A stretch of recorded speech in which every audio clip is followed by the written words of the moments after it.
வணக்கம் நேயர்களே, வரவேற்பறையில் உங்களை வரவேற்பது ஸ்வாதிஷ்டா தினேஷ். இன்னைக்கு வரவேற்பறையில் நம்ம பார்க்க போகிற விருந்தினரை பற்றி சொல்லணும்னா அவங்க வந்து ஒரு நியூஸ் ப்ரெசென்டர், ஒரு டிவி ஆங்கர், ஒரு ரைட்டர், ஒரு ப்ரொஃபஸர் போன்ற பல பரிமாணங்கள் இருக்கக்கூடிய ஒரு சூப்பரான பெண்மணியை தான் நம்ம சந்திக்க போகிறோம். நிறைய பேரை பேட்டி எடுத்தவங்கள தான் இன்னைக்கு நாங்கள் பேட்டி எடுக்க போகிறோம். இன்னைக்கு நம்ம வரவேற்பறை நிகழ்ச்சியில் சந்திக்க போகிற சிறப்பு விருந்தினர் திருமதி பத்மினி பட்டாபிராமன் அவர்கள். வாங்க அவரை சந்திக்கலாம். வணக்கம் மேம். வணக்கம். நீங்க நிறைய விஷயங்கள் செஞ்சுட்டு இருக்கீங்க மேம். வந்து ஒரு பெண்மணியா இருந்து இவ்வளவு விஷயங்களுக்கு வந்து நேரம் ஒதுக்குறதுன்றதே வந்து பாத்தீங்கன்னா ரொம்ப கஷ்டமான விஷயம். ஏன்னா இந்த விஷயங்கள்லாம் தாண்டி வீட்டுக்கும் நம்ம நேரம் ஒதுக்கணும். ஸோ இவ்வளவு விஷயங்கள் நேரம் ஒதுக்கிறதுக்கான அந்த நேரத்தை வந்து எப்படி நீங்க வந்து ஸ்ப்ரெட் பண்ணி பண்றீங்க? டைம் மேனேஜ்மெண்ட் பத்தி கேட்குறீங்க. இப்போ நான் இதை வந்து கம்ப்யூட்டர் ப்ரொஃபஸராக இருக்கிறதுனால ஒரு கம்ப்யூட்டர் லாங்குவேஜ்லேயே சொல்கிறதானா, கம்ப்யூட்டரில் நம்ம மெனி விண்டோஸ் வி ஓப்பன், எல்லா விண்டோஸையும் ஓப்பன் பண்ணுவோம். ஒரு விண்டோவில் பெர்ஃபார்ம் பண்ணிவிட்டு அதை வந்து வேணா க்ளோஸ் பண்ணிவிடும், இல்லை மினிமைஸ் பண்ணுறோம் ஒரு சமயத்தில் வேணும்னு சொன்னாக்க. ஸோ அது மாதிரி மினிமைஸ் பண்ணி ஒவ்வொரு விண்டோவாக ஓப்பன் பண்ணிவிட்டு அன்னன்னைக்கு அந்தந்த விண்டோ ஃபுல்ஃபில் பண்ணுற மாதிரி நான் பண்ணிகிட்டு இருக்கேன். So I like this way I like my life. நீங்க உங்களுடைய கரியர் ஸ்டார்ட் பண்ணது பாத்தீங்கன்னா தூர்தர்ஷன். இப்போ வந்து நிறைய கேர்ள்ஸ் மீடியால வராங்க, வித் பேரண்ட்ஸ் சப்போர்ட்டே வராங்க. பட் அந்த டைம்ல மீடியா அப்படின்னாலே கொஞ்சம் பயம் இருக்கும் இல்லையா? ஸோ பேரண்ட்ஸ் சைட்ல இருந்து சப்போர்ட் எந்த அளவுக்கு இருக்குது உங்களுக்கு? இந்த நேரத்தில் நான் ஒரு உண்மையை சொல்லணும். நான் கல்யாணம் வந்த பிறகு தான் நான் மீடியாவில் என்டர் பண்ணேன். ஸோ அந்த நேரத்தில் நான் வந்து என்னுடைய ஹஸ்பண்ட் திரு பட்டாபிராமன் அவருடைய சப்போர்ட், என்னுடைய ஃபேமிலியோட சப்போர்ட், அதை தான் வந்து நான் ரொம்ப பெருமையாக நினைக்கிறேன். அவங்க தான் என்னை என்கரேஜ் பண்ணது. So I started my career in Doordarshan. தூர்தர்ஷனில் ப்ரெசென்டர் இந்த சென்ஸ் அந்த பீரியடில் வந்து எல்லாமே நம்ம கம்பேர் பண்ண வேண்டியிருக்கும், ப்ரோக்ராம்ஸ் அனௌன்ஸ் பண்ண வேண்டியிருக்கும். இப்போல்லாம் வந்து ப்ரோக்ராம்ஸ்லாம் ஸ்லைட்லாம் போட்டுடுறாங்க. பட் அப்போல்லாம் நம்ம வந்து அனௌன்ஸ் பண்ண வேண்டியிருக்கும். உங்களுக்கு தெரியுமோ தெரியாது, வணக்கம் சென்னை தொலைக்காட்சி நிலையம் அப்படின்னு சொல்லிட்டு ஆரம்பித்து பண்ண வேண்டியிருக்கும். அப்புறம் சமயத்தில் நியூஸ் ரீடர் வரல அப்படின்னு சொன்னாக்கா நியூஸ் படிக்க வேண்டியிருக்கும், இன்டர்வியூ பண்ண வேண்டியிருக்கும்.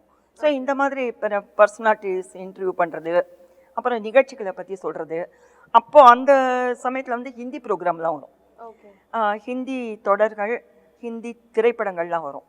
அப்போ ஹிந்தி அங்கே இது பண்ணி சொல்லிட்டு அதுக்காக தமிழில் வந்து அதை டிரான்ஸ்லேட் பண்ணி கொடுப்பாங்க. ஸோ அந்த டிரான்ஸ்லேட் பண்ணினதெல்லாமும் நாங்கள் சொல்லுவோம். இந்த தொடரில் வந்து இந்த நிகழ்ச்சி இப்படி நடக்க போகிறது அப்படின்னு அந்த கதை சுருக்கம் அது மாதிரிலாம் சொல்லுவோம். ஸோ அந்த சமயத்தில் அது ரொம்ப இன்ட்ரெஸ்டிங்காக இருந்த அந்த பீரியடில். அப்போ யாருமே மீடியாவில் வரல, தூர்தர்ஷன் மட்டும்தான் இருந்த பீரியடு. ஸோ அதனால் என்னுடைய புகுந்த வீட்டாரோட சப்போர்ட் ரொம்ப இருந்தது.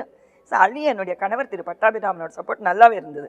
ஸோ அதனால் நான் அந்த அதில் வந்து கிட்டத்தட்ட ஒரு 13-14 வருஷங்கள் நான் வந்து தொடர்ந்து தூர்தர்ஷனில் ப்ரெசென்டராக இருந்தேன். என்னுடைய கணவர் வந்து ஒரு தனியார் கம்பெனியில் ஏற்றுமதி துறையில் பெரிய பதவியில் இருந்தார். ஸோ அவருடைய பொறுப்பில் தென்னாப்பிரிக்கா, அந்த மொரிஷஸ், அந்த கண்ட்ரிலாம் வந்ததுனால நாங்கள் மொரிஷஸ் போக வேண்டியிருந்தது. ஸோ அது வரைக்கும், அதற்கு முதல் நாள் வரைக்கும் உங்களுக்கு தெரிஞ்சிருக்க முன்னோட்டம்னு ஒரு நிகழ்ச்சி வரும். ஸோ அதையெல்லாம் பண்ணிவிட்டு அன்றைக்கி முன்னோட்டம் ரெக்கார்டிங் முடிச்சுட்டு அன்றைக்கி ஈவினிங் வந்து நாங்கள் மொரிஷஸ்க்கு ஃப்ளைட்டில் ஏறணும் சொல்லலாம். ஸோ அந்த மாதிரி ரொம்ப இன்ட்ரெஸ்டிங்காக தான் நான் பண்ணிகிட்டு இருந்தேன். அதுக்கப்புறம் மொரிஷஸில் நாங்கள் ஒரு 2 வருஷம் இருந்தோம். அதற்கப்புறம் திருப்பி வந்த பிறகு எனக்கு ஒரு பேஷன், அதாவது ட்ராயிங் எனக்கு சுமாராக தான் வரும், இருந்தாலும் அதில் ஒரு பேஷன் இருந்தது.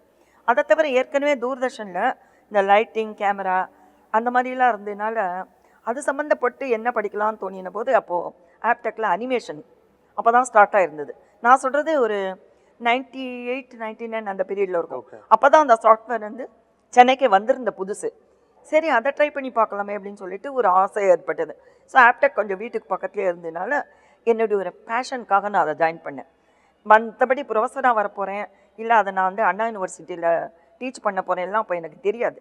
நான் ஒரு ஆர்வத்தினால அதில் சேர்ந்தேன். அதுக்கப்புறம் அப்போ இருந்த சாஃப்ட்வேர்லாம் இப்போ வந்து கொஞ்சம் அவுடேட்டட் ஆகிட்டுன்னு சொல்லலாம்.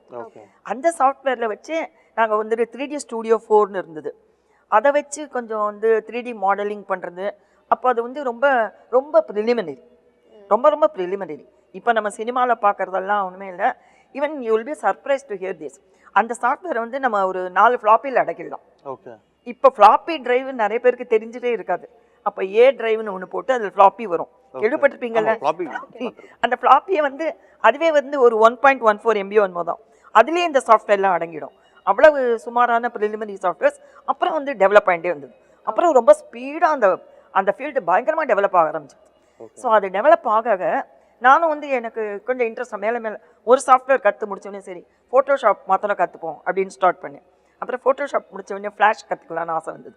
ஸோ ஃப்ளாஷ் முடிஞ்ச உடனே why don't we go for Illustrator and then we go for Dreamweaver, அப்புறம் ஆத்தர்வேர் அப்படின்னு சொல்லிட்டு டைரக்டர்னு ஒரு சாஃப்ட்வேர் இருந்தது.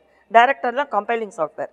ஸோ அதெல்லாம் கற்றுக்கணும்னு சொல்லிட்டு கொஞ்சம் கொஞ்சமாக ஆர்வமாக கற்றுட்டு ஐ வாஸ் டூயிங் ப்ரோக்ராம்ஸோட ப்ராஜெக்ட்ஸ் இன் ஆப்டெக். ஓகே. ஆப்டெக்ல நிறைய இப்போ பார்த்தீங்கன்னா நீங்கள் அனிமேஷன் ஃபீல்டில் இவ்வளோ விஷயம் வந்து நீங்களா ஆர்வமாக கற்றுக்கிட்டது தான். பட் ஆனால் நீங்கள் 15 இயர்ஸ் தூர்தர்ஷனில் இருந்தப்போவே நீங்கள் வந்து ஒரு நியூஸ் ப்ரெசென்ட்டாக இருந்திருக்கீங்க, காம்பியூட்டர் நிறைய it was like multi tasking தானே. ஸோ அந்த ஸ்கில்ஸ் வந்து நீங்கள் முன்னாடி கற்றுக்கிட்டீங்களா இல்லை ஹவு டிட் தட் டெவலப்? இல்லை, அது வந்து கற்றுக்கிற மாதிரிலாம் அப்போல்லாம் ஜேர்னலிசம்லாம் இவ்வளவு தூரம் வந்ததா எனக்கு தெரியல. எல்லாமே நம்மளுடைய அர்ஜ், நமக்குள்ளே இருக்கிற ஒரு அர்ஜு, நமக்கு இன்ட்ரெஸ்ட் இருந்துனாக்கா எப்படி இருந்தாலும் நமக்கு வந்துடுமா. பிகினிங்கில் சின்ன சின்ன தப்பு பண்ணினோன்னா கூட இன் கோர்ஸ் ஆஃப் டைம் நமக்கு நிஜமாகவே அதில் இன்வால்வ்மெண்ட், ஒரு டெடிக்கேஷன் இருந்துன்னு சொன்னாக்கா டெஃபினெட்லி வி கேன் ஷைன். அப்போ வந்து நீங்கள் அந்த ரைட்டர்னு சொன்னீங்க இல்லையா, ரைட்டிங் பற்றி சொல்லணுமா? ரைட்டிங் வந்து நான் ஜேர்னலிஸ்டெல்லாம் படிக்கல, ஒன்றும் பண்ணேன். பட்டு ஸ்கூல் டேஸ்லேயே அப்போ வந்து நம்ம என்ன சொல்லலாம், ஸ்கிரிப்லிங்னு சொல்லலாம்.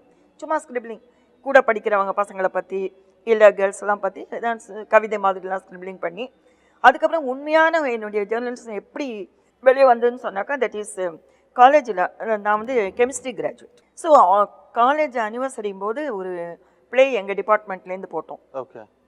அதில் அந்த கெமிக்கல் எலிமெண்ட்ஸு அதுக்கெல்லாம் ஒரு பேர் இருக்குல்ல. ஸோ அந்த பேர்களை வச்சு நான் ஒரு ட்ராமா எழுதி என்னுடைய டிபார்ட்மெண்ட் ஸ்டூடெண்ட்ஸ்லாம் நடித்தோம். நான் வந்து மதுரையில் லேடிடோ காலேஜில் படித்தேன். ஸோ அதுதான் வந்து அப்போ தான் எனக்கு எழுதுறதுக்கு எனக்கு வரும் போல் இருக்குது அப்படின்னு தோணிது. அதுக்கப்புறம் நிறைய மேகசின்ஸில் என்னுடைய ஸ்டோரிஸ்லாம் வர ஆரம்பிச்சிது. என்னுடைய ஃபஸ்ட்டு ஸ்டோரின்னு பார்த்தா எனக்கு இதில் ரொம்ப என்கரேஜ்மெண்ட் கொடுத்தது அகில இந்திய எழுத்தாளர் சங்க தலைவர் டாக்டர் விக்ரமன். நீங்கள் கேள்விப்பட்டிருப்பீங்க, கலைமாமணி டாக்டர் விக்ரமன் சொல்லிட்டு. அவர் வந்து அமுத சுரபி பத்திரிகையில் அப்போது எடிட்டராக இருந்தார்.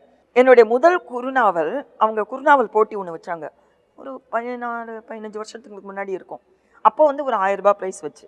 ஸோ அந்த குறுநாவல் போட்டியில் என்னுடைய கதை வந்து பரிசு பெற்றது. ஓகே. ஸோ அப்போ தான் வந்து ஆகா பரிசு வர அளவுக்கு கூட நமக்கு எழுத முடியுமா அப்படின்ட்டு ஒரு நம்பிக்கை வந்து அதுக்கப்புறம் ஐ ஸ்டார்டட் ரைட்டிங். ரைட்டிங்னா எல்லா பத்திரிகையிலுமே என்னுடைய எழுத்துக்கள் வர ஆரம்பிச்சது. என்ன தமிழ்நாட்டில் யூ நேம் எனி மேகசின் எல்லாத்துலேயுமே வந்தது. பட் பை த சைமல்டேனியஸாக நான் வந்து ஐ வாஸ் டெவலப்பிங் இந்த ஸ்கில்ஸ் வேறு, அனிமேஷன் ஸ்கில்ஸ். இப்போ பார்த்தீங்கன்னா மேம், ஃபஸ்ட்டு உங்களுடைய ஜேர்னி வந்து தூர்தர்ஷன் மாஸ் மீடியா தான். அதுக்கப்புறமா வந்து ரைட்டிங், அதுக்கப்புறமா இப்போ வந்து டீச்சிங். ஸோ ஒரு டிபார்ட்மெண்ட்லேயும் ஏதாவது ஒரு இம்பேக்ட் இருந்ததா? இன்னொரு டிபார்ட்மெண்ட் லைக் தூர்தர்ஷனில் நான் கற்றுக்கிட்ட சில விஷயங்கள் தான் வந்து எனக்கு ஜேர்னலிசமில் ஹெல்ப் ஆச்சு, அதே மாதிரி அதில் கற்றுக்கிட்ட சில விஷயங்கள் தான் இப்போ டீச்சிங்கில் ஹெல்ப் ஆகுதுன்னு ஏதாவது ஒன்று இன்டர் ரிலேட்டட்? ஐ மீன் லிங்கிங் கேட்குறீங்க. பட் ரைட்டிங்கை பொறுத்த வரைக்கும் நீங்கள் லைஃப்பில் பார்க்குற ஒவ்வொரு சின்ன விஷயமும் அது லேர்னிங் தான். என்ன பார்த்தாலும் இப்போ நான் உங்கள் கூட பேசுகிறதே வச்சு என்னால் ஒரு ஸ்டோரி எழுத முடியும். ஸோ எழுதுறதுங்கிறது வந்ததுனாக்க அதுக்கு வந்து எவ்ரி பாயிண்ட், எவ்ரி சின்ன விஷயம் கூட நமக்கு வந்து அது ஒரு கருவாக அமையும். ஸோ அது வந்து journalism linked with every thing. Okay. ஒரு ஷார்ட் ஸ்டோரி எழுதல, குறு நாவல் எழுதினாலும் சரி, நாவல் எழுதினாலும் சரி. நான் என்னுடைய நாவல்களும் பப்ளிஷ் ஆகிருக்கு. ஸோ எதை எடுத்தாலும் ஒவ்வொரு விஷயத்தையும் நம்ம கொண்டு வந்து அதில் லிங்க் பண்ண முடியும். ஓகே. அனிமேஷனுங்கிறது நம்ம அதுவும் அதில் ஒரு டேலண்ட் என்னென்னா நமக்கு என்ன வேணும்னா ஒரு பர்ஸ்பெக்டிவ் வியூ வேணும். இப்போ ஒரு டிராயிங் ஹால் வரைகிறோம் சொன்னாக்கா நமக்கு வரைய தெரியணும்னு அர்த்தம் இல்லை, பட் எந்த ஆங்கிளில் பார்த்தா அது எப்படி இருக்கும், அது ஒரு கற்பனை பண்ண தெரியும். கற்பனை மாத்திரம் இல்லை தினேஷ். இப்போ வந்து எப்படின்னு சொன்னாக்கா நம்ம இந்த சேர் போட்டாக்க இங்கேருந்து நான் பார்க்குற வியூ எப்படி இருக்கும், கேமரா வியூ இங்கேருந்து பார்த்தா எப்படி இருக்கும், இல்லை அங்கே பிகாஸ் அந்த சாஃப்ட்வேரில் கேமரா இன்வால்வ்டு, லைட்டிங் இன்வால்வ்டு இல்லையா. ஸோ லைட்டிங் எப்படி கொடுத்தாக்க இந்த ஆப்ஜெக்ட் நல்லா தெரியும்.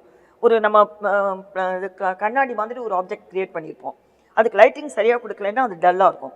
பட் அந்த ஒரு கண்ணாடியோட ஷைனிங் அதில் தெரியணும். நம்ம 3Dயில் கிரியேட் பண்ணினா ஒரு கண்ணாடியோட ஷைனிங் அதில் தெரியணும், டிரான்ஸ்பரன்சி இருக்கணும், அது வழியாக லைட் வந்து பாஸ் ஆகணும். ஸோ இந்த மாதிரி ஒரு ஜென்ரல் நாலேஜ் விஷயங்களும் அனிமேஷனில் இன்வால்வ்டு இல்லையா. So every thing is involve in general knowledge. I could சே ஒரு பர்ஸ்பெக்டிவ் வியூ இருக்கணும்னு பார்க்குறேன். அதுக்கப்புறம் நீங்கள் என்ன கேட்டீங்க, தட் இஸ் நீங்க கத்துக்கிட்ட விஷயங்கள் from one field to another field. எல்லா ஃபீல்டுமே லிங்க்டு தான். வாழ்க்கையில் எல்லாமே நம்ம daily we have to learn. இன்னைக்கு புதுசாக ஒன்று லேர்ன் பண்ணிக்கணும். ஒன்று டீலிங் பண்ணவே முடியாது. இதுலேருந்து அதை கற்றுக்கணும், அதுலேருந்து இதை கற்றுக்குறோம். ஸோ நமக்கு அந்த அர்ஜ் இருந்துனாக்க anything we can learn and we can shine. Okay. So நீங்கள் இவ்வளோ இன்ட்ரெஸ்டோட எல்லா விஷயங்களும் கற்றுக்குறீங்க.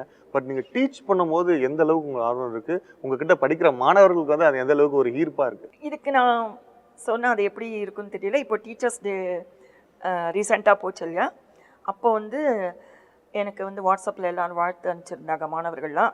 இந்த மாதிரி thank you for your incredible teaching சொல்லிட்டு எனக்கு மிகப்பெரிய அவார்டாக நான் அதை தான் நினைக்கிறேன். எனக்கு ஒரு ஷீல்டு கொடுக்கறத விட எல்லாத்தையும் விட இந்த மாதிரி ஸ்டூடெண்ட்ஸோட இன்வால்வ்மெண்ட்டுங்கிறது எக்ஸலண்ட். நான் ரொம்ப லைஃப்பில் என்ஜாய் பண்ணுற விஷயம் அது. ஏன்னா I treat them as our children. So அந்த மாதிரி பண்ணுறப்போ அட் த சேம் டைம் நான் வந்து ரொம்ப அப்படியே டைல்யூட்டடாகவும் இருக்க முடியாது. அவங்ககிட்ட ஆஸ் அ ப்ரொஃபஸர் நான் வந்து கொஞ்சம் ஸ்டிஃபாகவும் இருக்கணும். அட் த சேம் டைம் அவங்க பண்ணுற ப்ராங்க்ஸும் எல்லாத்தையும் நான் வந்து மனசில் என்ஜாய் பண்ணிக்கிட்டே இருப்பேன். டீச் பண்ணுறபோது என்னென்னா எனக்கு டீச்சிங் சொல்கிறத விட what I know I am sharing what I get. அதனால நான் என்ன அப்டேட் பண்ணிகிட்டே இருக்க வேண்டியிருக்கு. இப்போ அந்த அனிமேஷன் ஃபீல்டு எடுத்திங்கன்னா நான் சொன்ன மாதிரி அந்த சாஃப்ட்வேர்ஸ்லாம் இப்போ இல்லை. வருஷம் ஒரு வருஷம் சேஞ்ச் ஆகிட்டே வருது. இன்னும் வெரி வெல் 2ஆக இருக்கும், CS 2ஆக இருக்கும் அடோபியில். நான் 2 வருஷம் முன்னாடி பார்த்தேன், அடுத்த வருஷம் தான் 3 வந்துடும், இந்த வருஷம் பார்த்தா பசங்க 6 வந்துடுது மேம் அப்படிம்பாங்க. ஸோ அது வந்து நான் என்ன அப்டேட் பண்ணிகிட்டே இருக்க வேண்டியிருக்கு. ஸ்டூடெண்ட்ஸ் அப்டேட் பண்றாங்களோ இல்லையோ டீச்சர்ஸ் வந்து படிச்சு நான் அப்டேட் பிகாஸ் நாளைக்கு வந்து நான் ஒரு 40 ஸ்டூடெண்ட்ஸ் இருந்தாங்கன்னா I have to face 40 questions. அந்த ஆன்சரை நான் ரெடி பண்ணிக்கணும் மனசில். ஸோ எனக்கு என்னெல்லாம் நான் என்ன மாதிரி தப்பாக பண்ணி பார்த்து அப்புறம் அந்த மாதிரி கரெக்ட் பண்ணிவிட்டு இட்ஸ் குவைட் இன்ட்ரெஸ்டிங். பாக்கி சப்ஜெக்ட் பற்றி எனக்கு தெரியல. But animation when I teach R web designing இப்போ லேட்டஸ்ட்டு நான் என்ன டீச் பண்ணிட்டு இருக்கேன்னு சொன்னாக்கா இப்போ லேட்டஸ்ட் நம்ம இன்டர்நெட்லாம் வந்து மொபைலில் பார்க்குறோம். முதல்ல ஒரு 5 or 6 years பேக் நமக்கு வந்து ஒன்லி டெஸ்க்டாப்பில் தான் பார்க்க முடியும். இப்போ என்ன மொபைலில் பார்க்குறோம், டேப்லெட்டில் பார்க்குறோம். ஸோ அதுக்கு தகுந்த மாதிரி அவங்க ப்ரோக்ராம் பண்ணியிருக்காங்க இல்லையா. டெஸ்க்டாப்பில் பண்ணினதை நம்ம இப்படியே மொபைலில் கொண்டு வந்தாக்கா அது வந்து கட் ஆகிடும். பட்டு you have to view in tablet or any device, mobile எந்த டிவைஸ்லும். ஸோ அதுக்கான சாஃப்ட்வேர்லாம் இப்போ வந்து லேட்டஸ்ட்டாக வந்துடுது. ஸோ அதெல்லாம் நான் அப்டேட் பண்ணிவிட்டு ஐ டீச் தெம். அவங்க பண்ணிவிட்டு இப்போ என்ன சொல்கிறாங்க, வெப் டிசைன் பற்றியே ஒன்றுமே ஐடியா இல்லாதவங்க, தட் இஸ் ஜூலையில் என்னுடைய செம் ஆரம்பிச்சிது. இப்போ என்ன சொல்கிறாங்க, நாங்கள் வந்து இப்போ கொடுத்தாக்கா நாங்கள் ப்ரொஃபஷனல் வெப் டிசைன் பண்ணிடுவோம்னு சொல்கிறாங்க.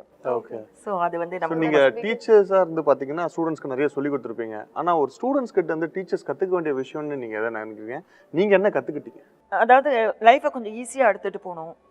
அதுக்கப்புறம் என்ன சொல்கிறேன், அந்த ஒரு யூத் ஆம்பியன்ஸ்னு சொல்லுங்க, அதில் இருக்கிற போது நமக்கே வந்து ரொம்ப என்தூசியாஸ்டிக்காக பப்ளிங் சொல்லலாம். அவங்க எல்லாம் ஒரு பப்ளிங் அட்மாஸ்பியர், ஒரு லைவ்லி பப்ளிங் அட்மாஸ்பியர். ஸோ நம்ம வந்து வி கீப் அவர் செல்ஸ் ரொம்ப ஃப்ரெஷ்ஷாக இருக்கிற மாதிரி ஒரு ஃபீலிங் வரும். எப்போவுமே ஒரு டிப்ரெஷன் அது மாதிரியெல்லாம் வராது.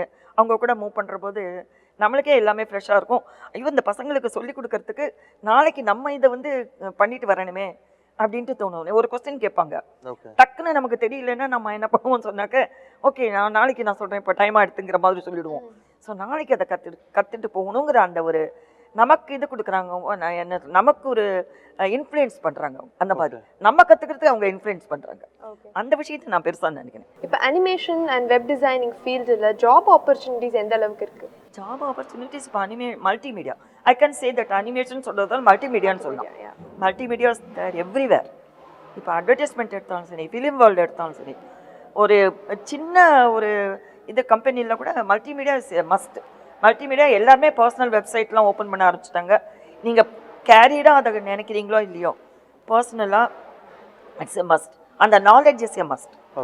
ஸோ அந்த மாதிரி தான் நான் ஃபீல் பண்ணேன். மல்டிமீடியாங்கிறது என்ன, டெக்ஸ்ட்டு, ஆடியோ, வீடியோகிராஃபி, அது இல்லாமல் உலகமே இல்லை. நீங்க வந்து நிறைய பேரை இன்டர்வியூ பண்ணிருக்கீங்க அண்ட் இந்த சீட்ல உட்காந்து நிறைய பேர்கிட்ட இன்டர்வியூ பண்ணிருக்கீங்க. இப்போ வந்து இட்ஸ் ஜஸ்ட் வைஸ் வர்ஸா நீங்க வந்து ஒரு இன்டர்வியூ கொடுத்துட்டு இருக்கீங்க. ஸோ இது திரும்பி பார்க்கும்போது ஹவு ஹாப்பி இட் இஸ், ஃபுல்ஃபில்லிங்கா இருக்கு அவங்களுடைய லைஃப்?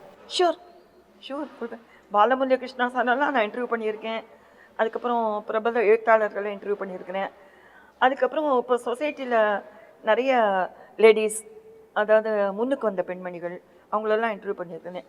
ஸோ அவங்களுடைய அனுபவத்தெல்லாம் நம்ம வந்து நம்மளுடைய கேள்விகள் வாயிலாக வியூவர்ஸ்க்கு சொல்கிறது அது ஒரு சந்தோஷம். ஸோ நீங்கள் வந்து நிறைய பரிமாணங்களை நிறைய நல்ல விஷயங்கள்லாம் பண்ணிட்டு இருக்கீங்க. ஸோ நீங்கள் சொல்லிக் கொடுக்குற ஸ்டூடெண்ட்ஸ்க்கும் வந்து அவங்களும் இந்த அளவுக்கு பெரிய ஆள் ஆகணும். ஸோ அந்த மாதிரி நிறைய ஸ்டூடெண்ட்ஸை வந்து நீங்களும் உருவாக்கணும்னு சொல்லிட்டு நாங்கள் கேட்டுக்கிறோம். So thank you so much for your time ma'am. நன்றி.